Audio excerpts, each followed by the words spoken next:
O'zbekistonliklar ushbu xavfdan ogoh bo'lishsin. Azizlar, ushbu videorolik boshqa yurtdoshlarimizga ham yetib borish uchun video ostiga bir dona like bosishni va videoni oxirigacha tomosha qilishni unutmang. O'zbekiston xavfli zonada. Birlashgan Millatlar Tashkiloti zilzila ehtimoliga tayyor turishga chaqirdi. Birlashgan Millatlar Tashkiloti zilzilalar barcha tabiiy ofatlar ichida eng halokatlisi ekanini ta'kidlab, Markaziy Osiyo davlatlarini ham unga tayyor turishga chaqirdi.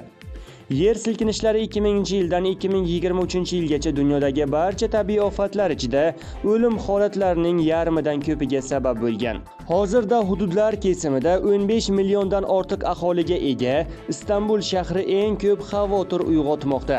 U dunyodagi eng faol tektonik yoriqlardan biri Shimoliy Anadolu yorig'i yaqinida joylashgan. 2025-yilgi tadqiqotga ko'ra, Turkiyaning Marmara dengizi ostidan o'tgan yoriq qismi taxminan 7 balli zilzilani keltirib chiqarishi mumkin. Yaqin 10 yilliklarda Istanbul hududida bunday hodisaning sodir bo'lish ehtimoli 40-60% ni tashkil etadi.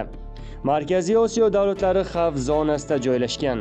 Xavf hududi faqat Turkiya bilan cheklanmaydi. Qirg'iziston va Tojikiston deyarli butun hududi, shuningdek Qozog'iston, Turkmaniston va O'zbekistonning ayrim hududlari, Janubiy Kavkaz mamlakatlari seysmik xavfi o'ta yuqori bo'lgan zonalarga kiradi. Ayniqsa Farg'ona vodiysi o'ta zaif hudud sanaladi. Bu yerda bir vaqtning o'zida 3 ta davlat, Qirg'iziston, Tojikiston va O'zbekiston chegaralari kesishgan hududda 11 millionga yaqin aholi istiqomat qiladi. 2023-yilda Turkiya va Suriyadagi vayronkor zilzilalar kasalxonalar ishlashda davom etishi naqadar muhimligini ko'rsatdi.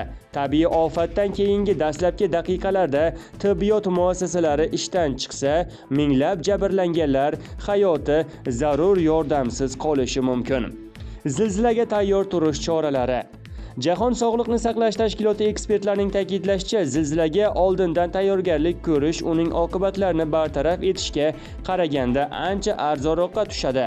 Birlashgan Millatlar Tashkiloti ma'lumotlariga ko'ra, yangi shifoxonani seysmik bardoshlilik talablari asosida qurish loyiha narxini 4% ga ham oshirmaydi.